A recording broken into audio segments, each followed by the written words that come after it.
Sanhedrin, Sadetet Amoudbet. Amar Rabbi Elazar, Kol Adam Lamal Yulad, Nivra. Shenemar, Ki Adam Lamal Yulad.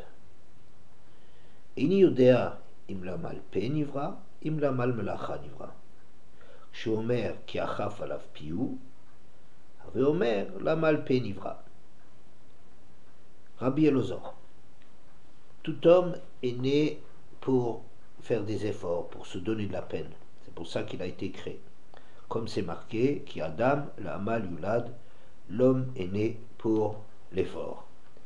Mais je ne sais pas quel genre d'effort justifie la création de l'homme.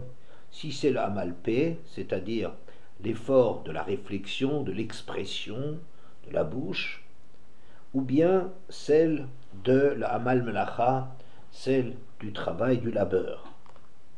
Que Shiomer, mais lorsque l'autre verset vient nous dire Ki achaf alav piou, que il contraint là-dessus sa bouche, verset difficile à traduire. Ave Omer, la malpé nivra, ça nous montre bien, c'est la bouche qui est l'enjeu essentiel de la création de l'homme. Vadain en yodea im la mal Torah, im la mal sicha. Mais dans l'usage de la bouche, je ne sais encore pas si c'est pour la peine qu'il se donne dans l'étude de la Torah, si c'est la peine qu'il se donne pour le sicha, pour la parole, pour le bavardage. Que chez Omer, lo yamush sefer Torah zemipicha, ve Omer la mal Torah nivra. Mais quand on te dit cette parole de ce Sefer Torah ne doit pas quitter ta bouche de jour et de nuit, je vois bien que c'est pour l'effort dans le domaine de l'étude que l'homme a été créé. Rabbi Tzadok HaKohen, le prix tzaddik sur Parshat Nassau, dans le premier Mahamar, s'étonne de ce texte, à savoir comment peut-on envisager qu'un homme ait été créé pour Amal Melacha? Envisager même que ce soit pour travailler, même si on pense au travail des champs, au travail physique, ça a été finalement une malédiction qui est venue dans une deuxième phase, après la faute d'Adam Arishon. Mais d'imaginer que c'est ça, en plus, d'imaginer que c'est ça la grandeur de l'homme, c'est l'investissement dans le travail, il n'y a personne de sérieux qui va envisager cela.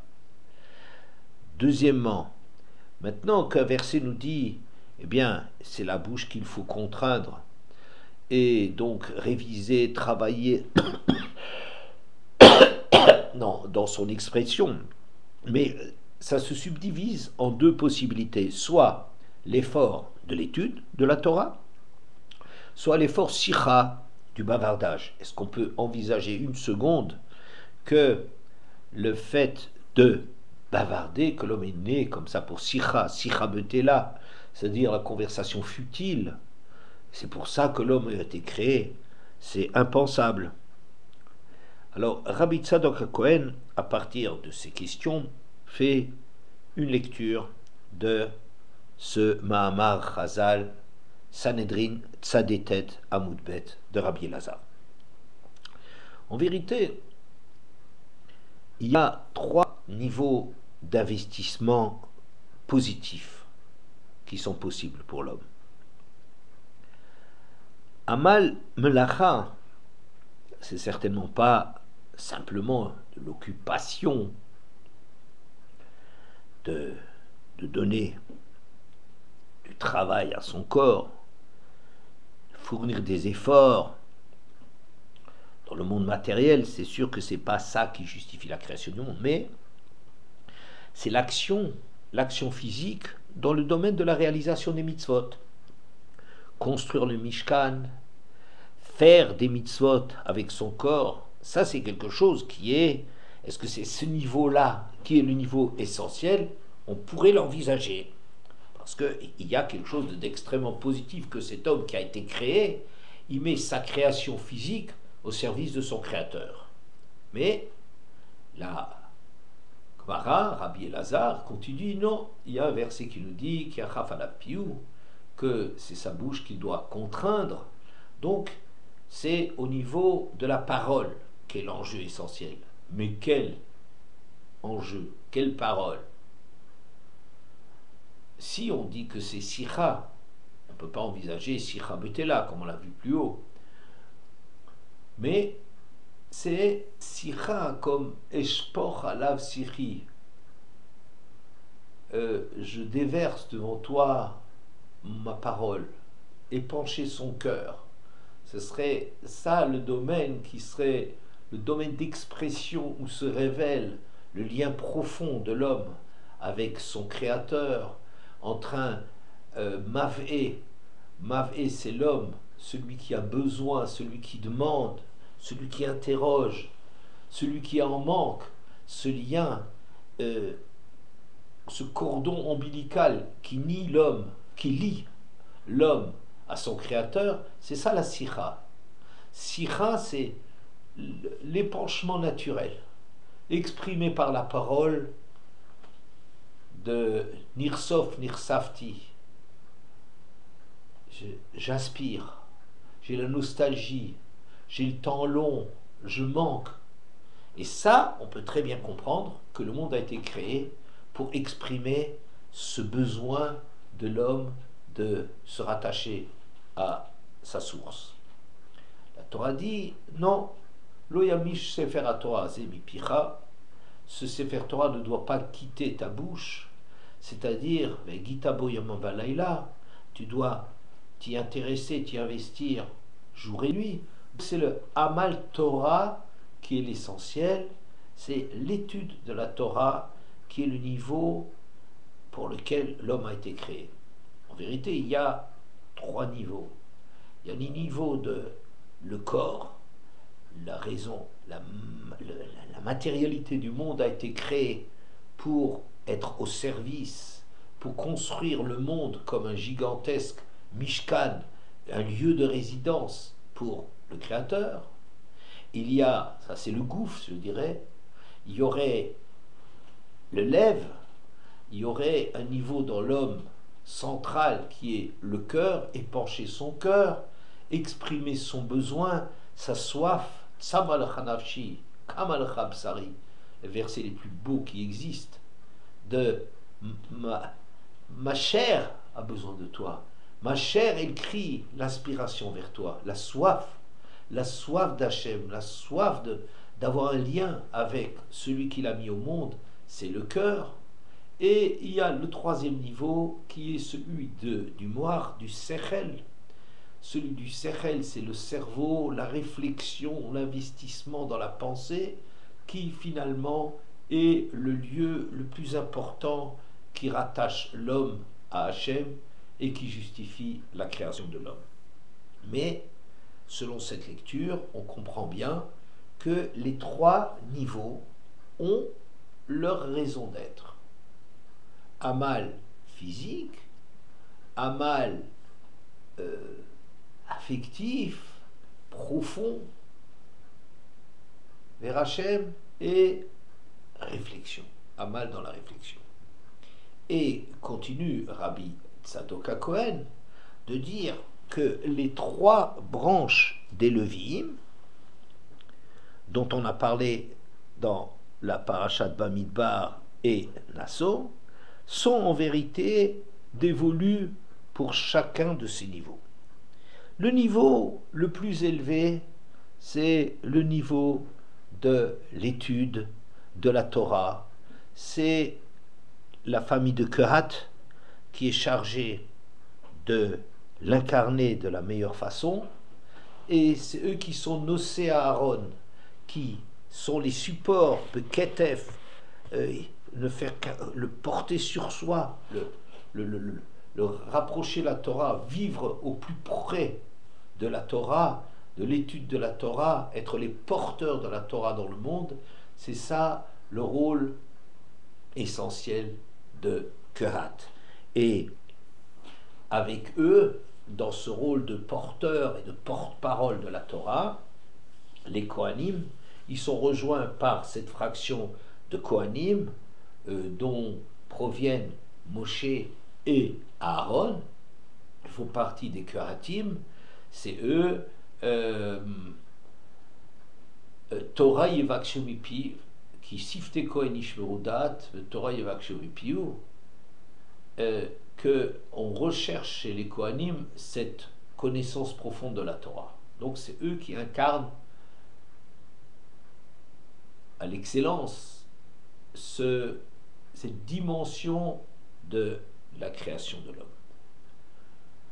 La famille de Gershon, qui eux ont comme charge de transporter les tentures qui servent à faire le Ohel, à construire ce lieu de prière qui Beti Bet Tefila Yikare, tout le Bet Amikdash s'appelle, tout le Mishkan, pardon, s'appelle Ohel, c'est une tente, et la tente c'est la maison qui Beti Bet Tefila Yikare le Chol Ha'amim, à propos duquel Rabbi Yochanan dit Halvai Yitpalel Adam Kol Hayom, si seulement l'homme pouvait constamment prier à Hachem.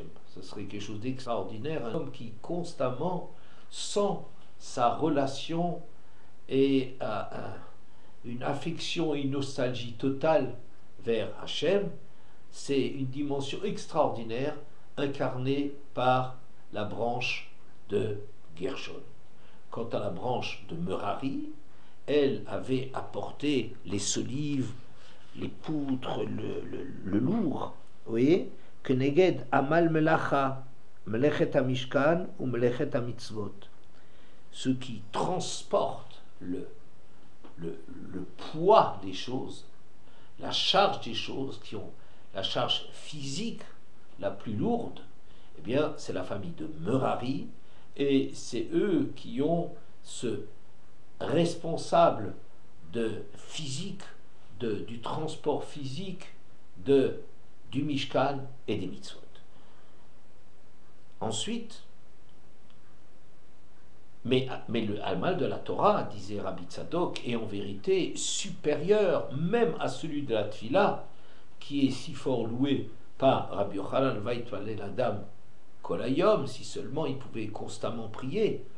Mais on sait bien que, par exemple, Rabbi Shimon et ses amis, qui étaient Torato ou Manuto, dont la Torah c'est le métier, eux étaient dispensés de Tfila, pas du Kriyat Shema, mais de la Tfila. La Tfila, ils sont dans la proximité d'Hachem. Ils ne prient pas pour la proximité d'Hachem, ils n'aspirent pas à la proximité d'Hachem, ils sont dans la proximité d'Hachem. Et ils sont Pturim de Tfila. Ou Rav Yehuda, qui tous les 30 jours devait se réapprendre à prier. Il priait seulement une fois tous les 30 jours. 30 jours, c'est le temps qui traduit un véritable temps long. C'est celui qui voit la mer tous les 30 jours, celui qui est au cimetière tous les 30 jours. Fait une bracha, c'est pour avoir une notion de renouvellement, de nouveauté, c'est une période de 30 jours qui doit s'écouler. Et Rav Yehuda, il priait une fois tous les 30 jours à Yam Sader Tfilato.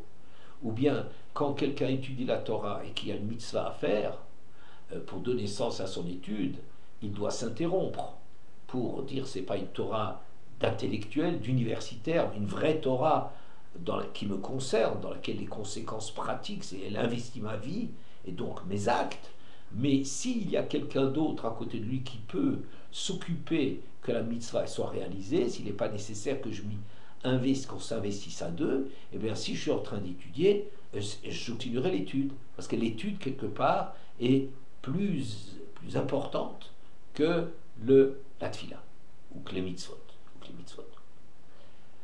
Rabbi Tzadok va continuer dans la lecture de notre paracha de Nassau, dans le Pereke, Vaidaber Hashem el Moshe les morts, Pasuk Bet, Tsav et Bnei Israël, Vishalchu min hamachane, Kol Sarua, Vechol Zav, Vechol Tameh, la Nefesh.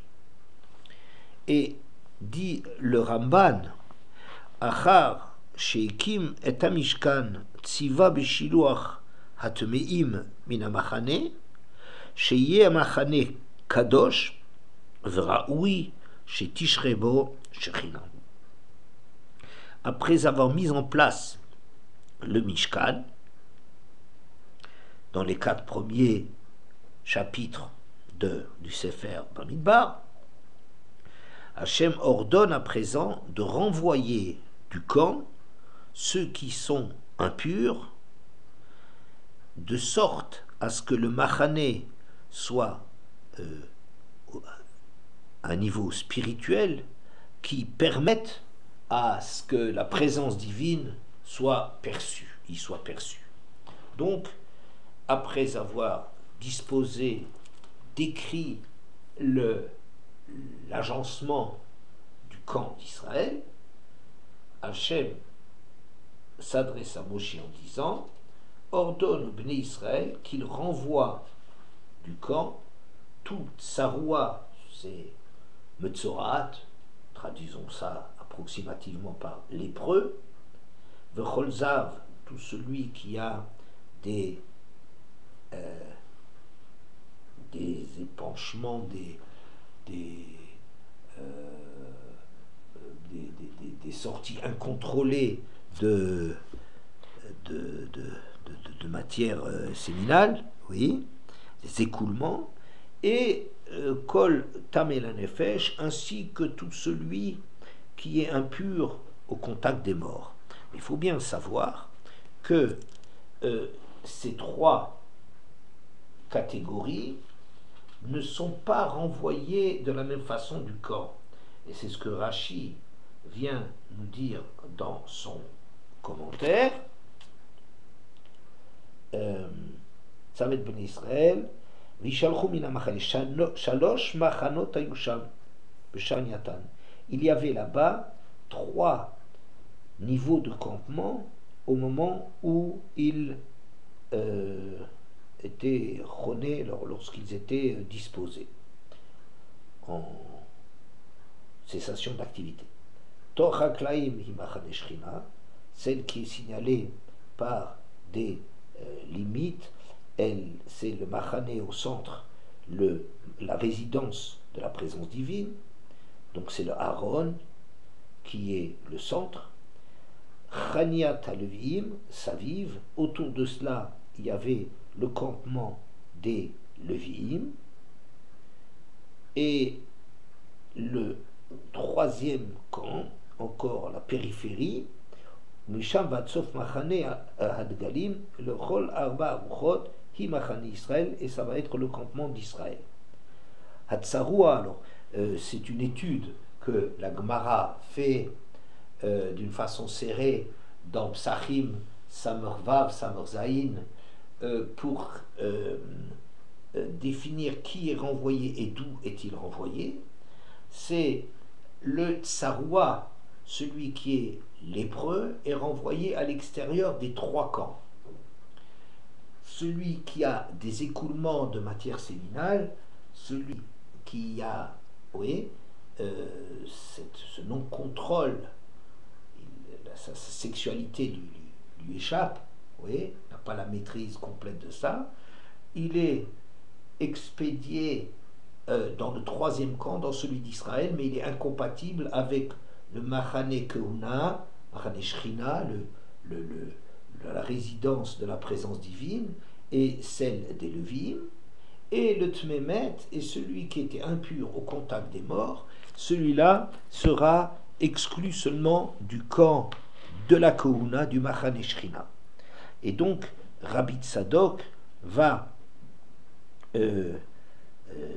expliquer cela. C'est que le Machane, le Metzora, le Lachonara, il est expédié à l'extérieur de ces 3 camps parce qu'il correspond à la jalousie, la zizanie, la colère, qui n'a aucune raison d'être, aucun lieu dans le clan d'Israël. Donc il sera expulsé hors des 3 camps. Hazav, shiukeneget klipatatava, tandis que le zav, celui qui a ses écoulements, blénorragie, gonorrhée, il y a plusieurs termes flux qui sont donnés là-dessus, celui-là, correspond à la klipatatahava, à celle des désirs. C'est quelque chose qui est de la périphérie du cœur du désir. Le désir a quelque chose d'extrêmement positif, parce qu'un désir, ça peut être quelque chose, c'est un instinct de vie extrêmement fort qui doit être mis au service de l'accomplissement des mitzvot et de la Torah. Alors, mais la klipa tatahava, l'écorce de cela, l'enveloppe de cela, c'est quelque chose qui doit être renvoyé de cette dimension des leviim, qui sont les gens qui sont dévolus à l'accomplissement de l'étude et de la tfila. Donc, il est incompatible, on dirait peut-être, d'après le Maharal, que la Torah, que le monde y repose, en Pirkei Avot, à la Avoda, la Torah à la Avoda. La Torah, c'est de développer le côté fort, intelligent, perspicace, profond, humain, qui est en guerre avec l'attrait vers le bas, vers le fait de l'attirance vers le bas, vers les forces du bas, vers l'attraction du bas. Donc le Zav est incompatible avec ses porteurs, Yoru Mishpater al Yaakov, ceux qui ont comme vocation d'enseigner. Et le Tmemet, c'est celui qui est rejeté du seul corps central de la Shrina, qui est Elohim Chaim, qui est un vécu. Pour ma part, j'aurais donné une lecture qui peut être compatible avec celle de Rabbi Tzadok, mais disons qu'il s'exprime sur un plan très différent.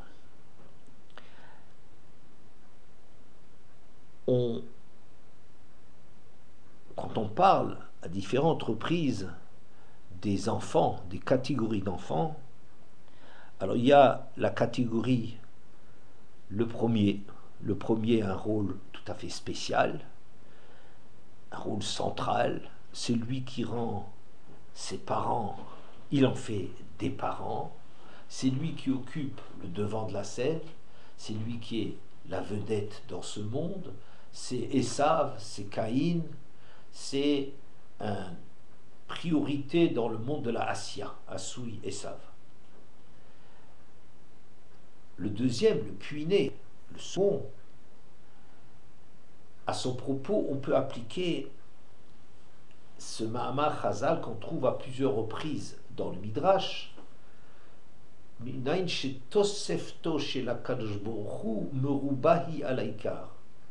En vérité, Tosefto chez la Kadosh Baruch Hu, quand Akadosh Baruch Hu, il rajoute, il donne quelque chose, un surplus, et bien ce surplus, j'oserais presque dire ce superflu, qui n'est pas fondamentalement nécessaire, est supérieur à l'essentiel. Qu'est-ce que ça veut dire? C'est une contradiction un peu dans le terme.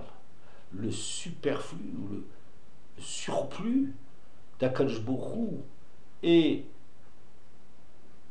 essentiel plus que l'essentiel. Mais si c'est l'essentiel, c'est qu'il est essentiel. On peut comprendre de la façon suivante. Le premier, par son caractère, par sa position, son rôle dans la vie, c'est celui qui maîtrise le Olam Hazé, le monde de la création. Le monde lui appartient. C'est Caïn, c'est le propriétaire.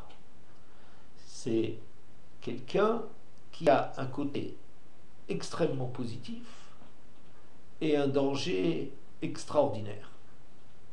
Il y a chez lui un côté extrêmement positif, le premier, parce qu'il a le sens de son importance. Il a le sens de l'importance des choses.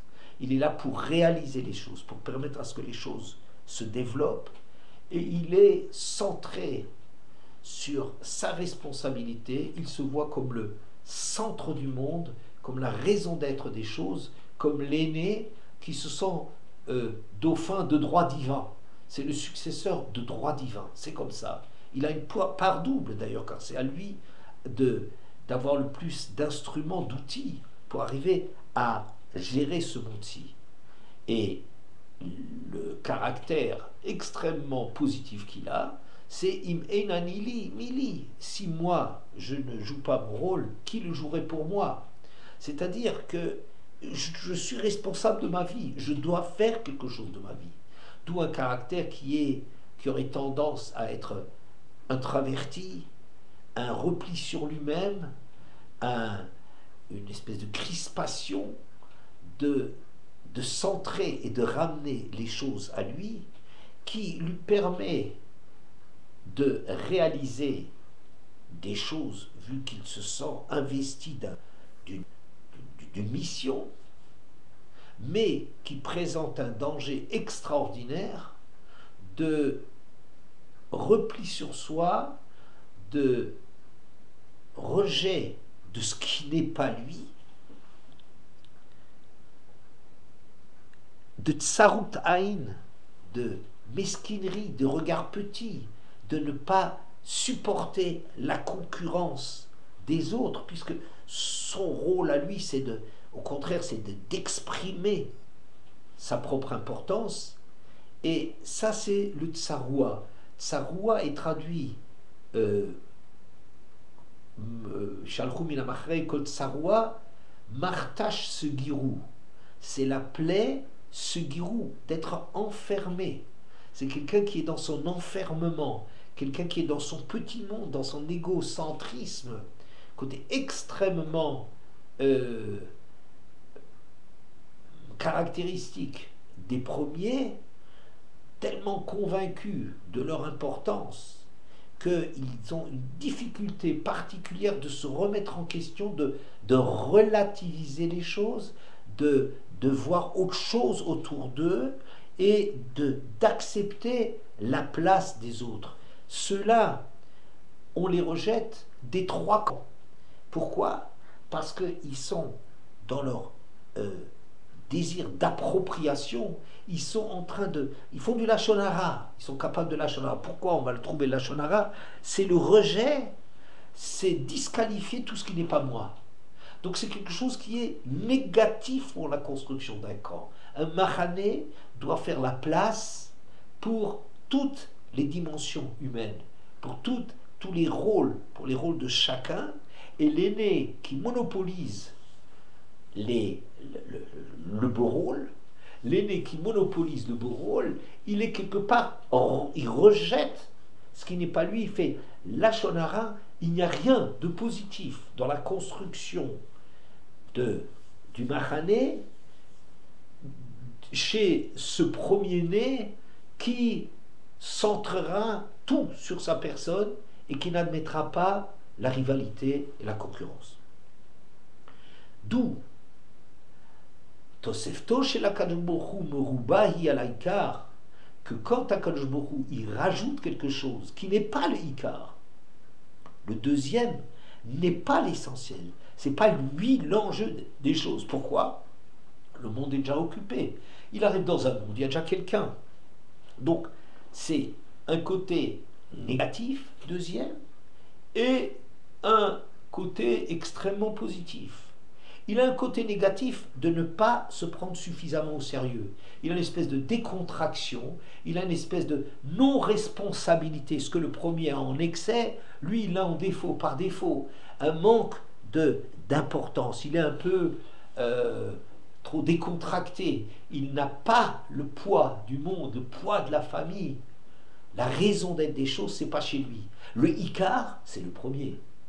Et lui a donc des caractéristiques, quelqu'un qui n'est pas le premier, qui est une tendance à être déresponsabilisé. Ça peut être un artiste. En vérité, je dirais que si le premier est un artiste, c'est un artiste plus profond. Parce qu'il n'est pas naturellement artiste, un premier.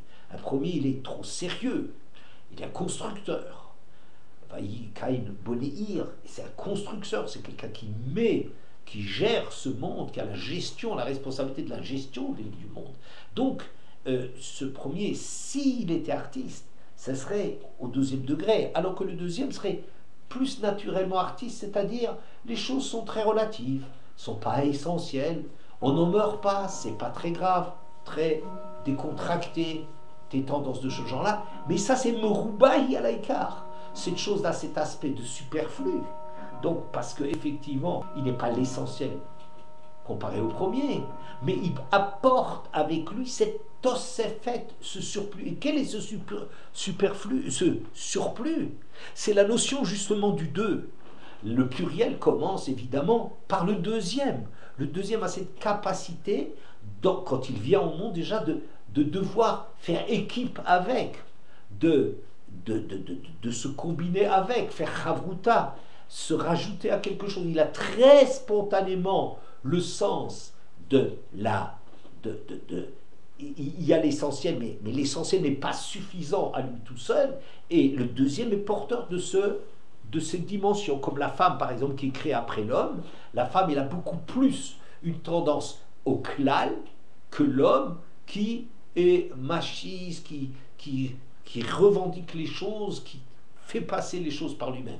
Et donc le deuxième est à une Tosefet Merouba à l'Ikar, comme on le voit à propos de plusieurs épisodes de la Torah, par exemple, que Chava a mis au monde Kaniti Ish et Elohim, mais va Tosef, l'Edet et Achiv et Hevel, elle a continué, elle a rajouté de mettre au monde son frère Hevel, et Achiv et Hevel, d'où le Midrash dit que Caïn est né avec une jumelle, Et Caïn, elle a mis au monde Et Caïn, Caïn, mais Et avec quelque chose, c'est une jumelle, et ensuite elle a continué par ajouter Et Achiv, Et Hevel, son frère Hevel. Pourquoi ce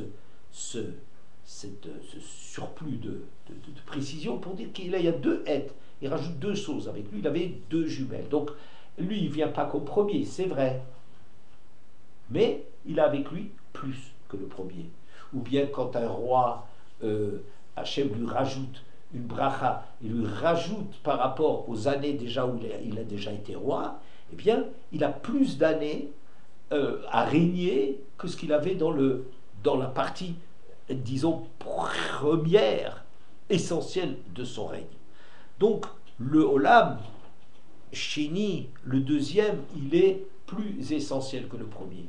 Mais il est plus, non, il n'est pas plus essentiel, il rapporte, il a une dimension, il apporte avec lui la dimension du deux, la dimension de faire ensemble. Donc le deuxième, de ce point de vue-là, est dans le Machané.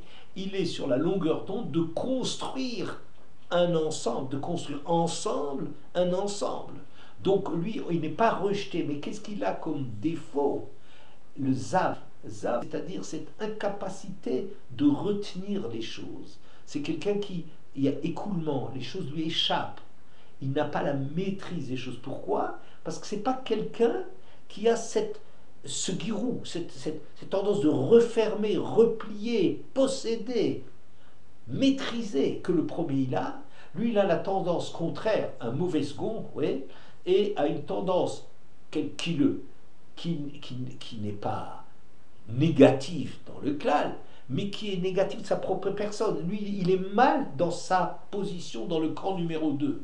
Dans le camp numéro 2, il peut être mal dans cette position, parce que dans le camp, de façon générale, il a sa place, contrairement au premier, qui sème la zizanie, la discorde dans ses revendications, par ses revendications. Le deuxième a sa place dans le camp, mais il peut ne pas tenir sa place au niveau du camp parce qu'il est trop laisser aller. Oui, il est trop cool. Il est trop cool, ouais, écoulement, ouais. Il a une difficulté de retenir les choses parce qu'il ne se rend pas compte de l'enjeu de les retenir, de l'importance de retenir des choses et de se construire. L'olam, shlishi mushubach. La dimension du troisième, en vérité, c'est celle-là qui est la plus louable, la plus essentielle. Pourquoi?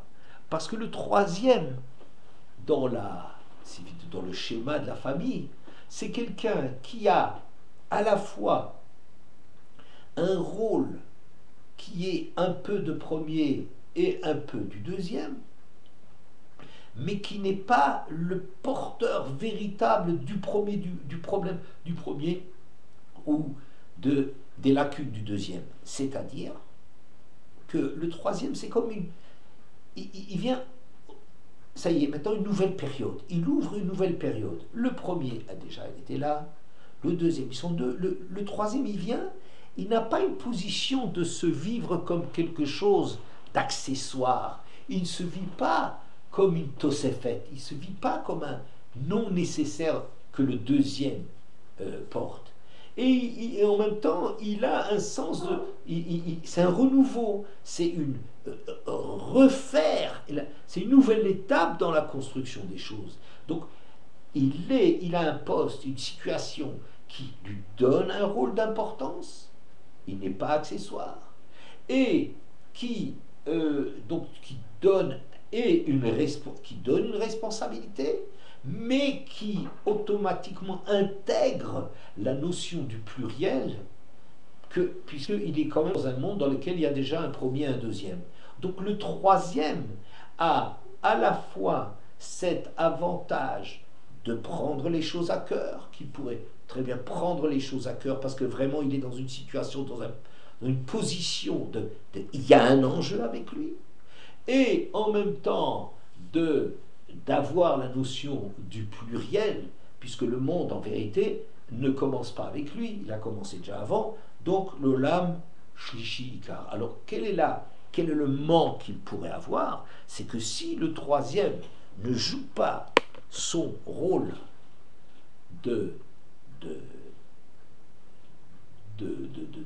à la fois d'intégrer l'importance de l'individu et l'aspect essentiel du collectif, qui sont essentiellement la marque du premier et du deuxième, il est à la fois individualiste par sa préoccupation, par sa position qui le rend attentif à il n'est pas n'importe qui, et en même temps intègre très naturellement le fait que ce n'est pas le premier, il y a déjà du monde, il y a déjà quelque chose qui se... Oui, alors le chichi est nifrar, mais lui qui est le meilleur, si l'on veut, disons naturellement, au départ, n'est-ce pas?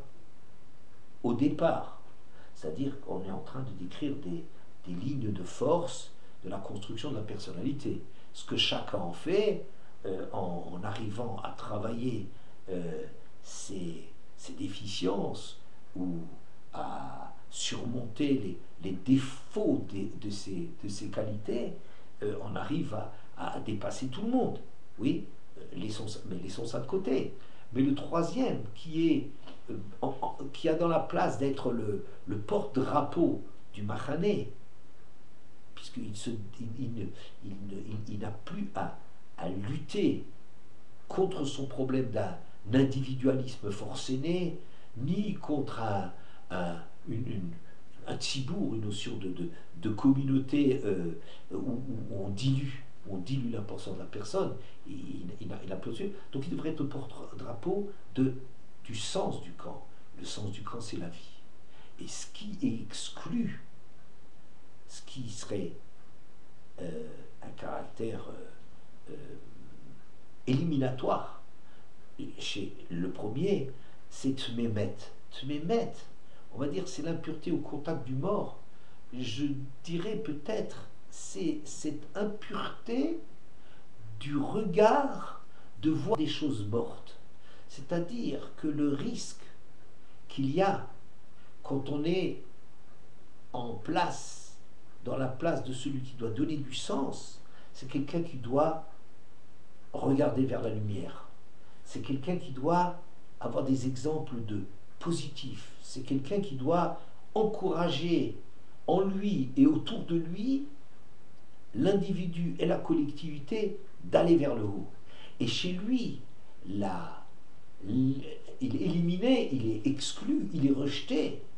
C'est dans la mesure où il y aurait tout matmet, certainement la touma au contact du mort, certainement, mais peut-être d'une certaine façon la touma du mort, c'est-à-dire la touma de voir les choses mortes, de voir les choses non vivantes, de ne pas voir qu'il y a des enjeux, de ne pas voir qu'il faut aller de l'avant, d'être critique. Et une critique de quelqu'un qui doit être le porte-drapeau, ça veut dire de cette lecture, on est dans une époque pourrie, il n'y a plus rien à faire, toutes les options sont barrées, il y a des sens interdits partout, on ne peut pas avancer, qu'est-ce que je peux faire de ma vie? C'est ça qui j'appellerais la Toumatmet, qui rejetterait le troisième, qui déjà est dans le camp central. Alors ça ne le rejette pas des autres camps, mais ça le rejette quelque part de la place qu'il serait amené à occuper dans le klal, du rôle naturel qu'il aurait d'être celui qui rattache le Mishkan à la lumière.